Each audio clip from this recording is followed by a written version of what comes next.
예, 당원 동지 여러분 반갑습니다. 도지사 후보 유시민입니다.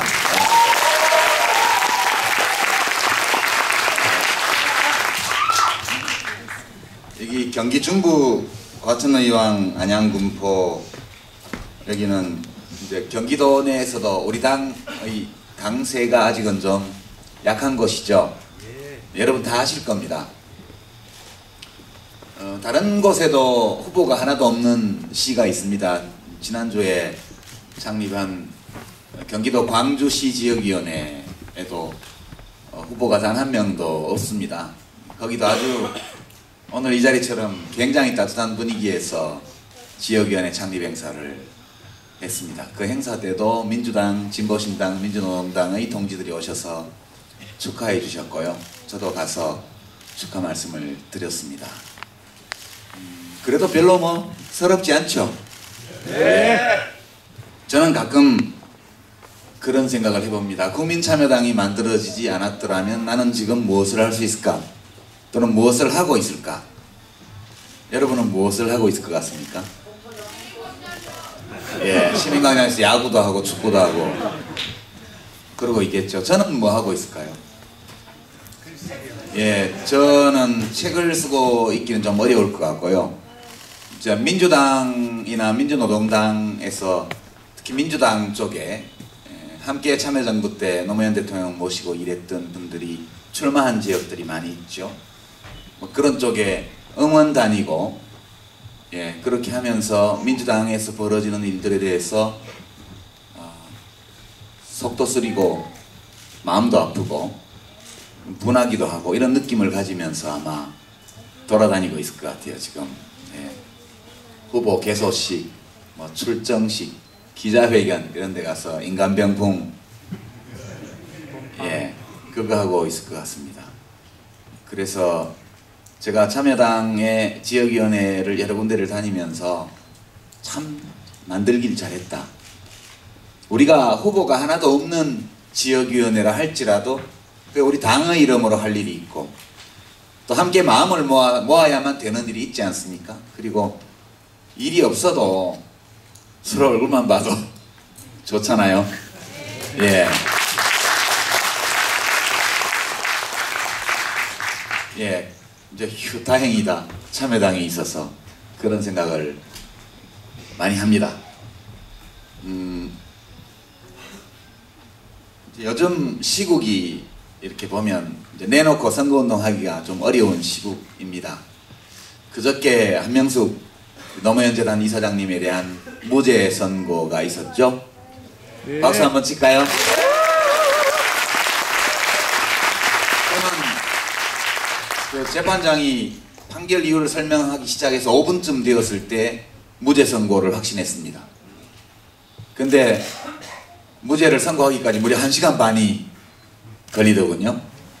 선고 이유를 하나하나 들으면서 무죄에 접근해가는 선고 이유가 하나씩 나올 때마다 소리를 지르면 안 되니까 아래를 내려다보고 터져나오는 미어져 나오는 기쁨을 이렇게 안면 근육을 조여서 이렇게 숨기면서 주먹을 꽉 쥐고 아싸 혼자 그렇게 하고 주변을 돌아보면 또 다른 사람들도 그렇게 하고 있습니다. 그래서 눈을 맞추면서 서로 미소를 주고받고 이렇게 1시간 반을 법정에 앉아 있었습니다. 한명숙 전 총리에 대한 법원의 무죄 결정은 정치 검찰에 대한 유죄 선고였다. 저는 그렇게 생각합니다. 노무현 대통령 한 분의 죽음으로도 굶주림이 채워지지 않아서 그런지 우리 이명박 정권의 검찰은 맞상주였던 한명숙 총리를 지금 계속 공격하고 있죠. 이 정치적 공격의 배후가 누구일까요? 저는 그것이 이명박 대통령이라고 생각합니다.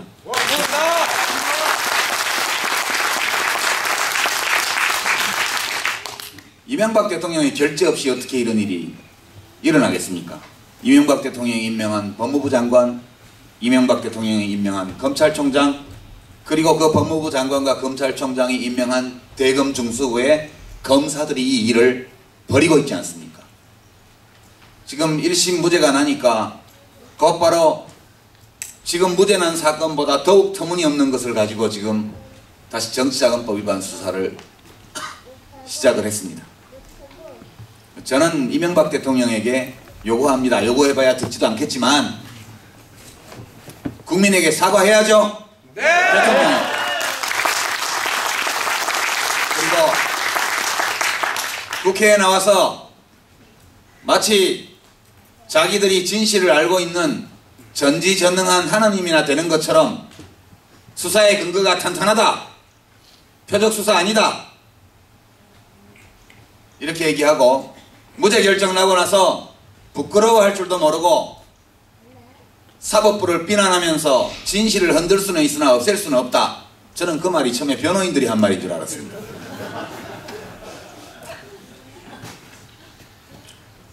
그런 소리를 늘어놓고 있는 법무부 장관과 검찰총장에게 검찰청법을 위배하면서 검찰권을 정치적으로 오남용하고 선거에 개입할 목적으로 표적 수사를 한 이 행위의 책임을 물어서 만약 이것이 이명박 대통령의 지시여야 한 것이 아니었다면 법무부 장관과 검찰총장을 해임해야 된다. 저는 그렇게 믿습니다. 만약 법무부 장관과 검찰총장에게 아무 책임도 묻지 않고 해임도 하지 않으면 이것은 이명박 대통령이 그 책임이 나에게 있다. 내가 그 수사를 지휘했다. 이렇게 인정하는 것으로 간주할 수밖에 없다고 저는 생각합니다.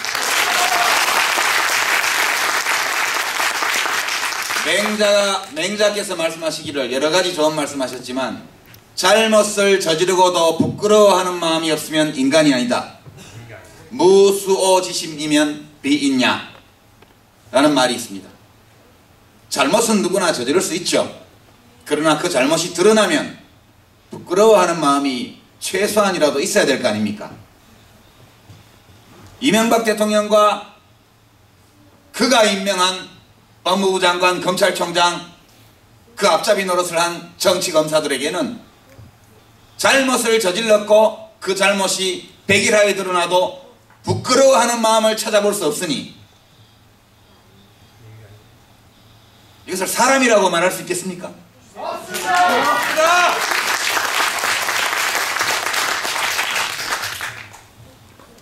한명숙 총리에 대한 또 한 번의 공격 또다시 막아낼 것으로 저는 확신합니다.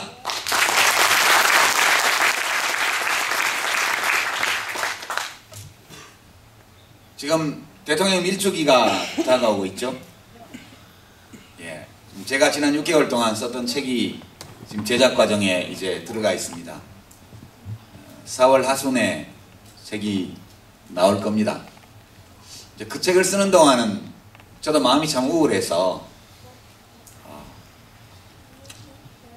뭘 할 용기를 못 냈었는데 책을 다 써놓고 나니까 그 책을 쓰는 과정에서 대통령님과 나누었던 대화, 그분이 남기신 자필 원고, 구술 녹취록, 구술 기록 이런 것들을 전부 들여다보면서 참 많은 대화를 나눴습니다. 그분이 살아계시면 지금 국민참여당에 대해서 뭐라고 하실까? 저희가 당 만들겠습니다 라고 상의 드렸을 때 뭐라고 하셨을까? 뭐 이런 답을 한번 찾아보려고 많은 대화를 했습니다. 결론을 말씀드릴까요? 아무 말씀도 안 하시더군요. 그것은 귀하들이 알아서 하라. 저는 그런 뜻으로 읽었습니다.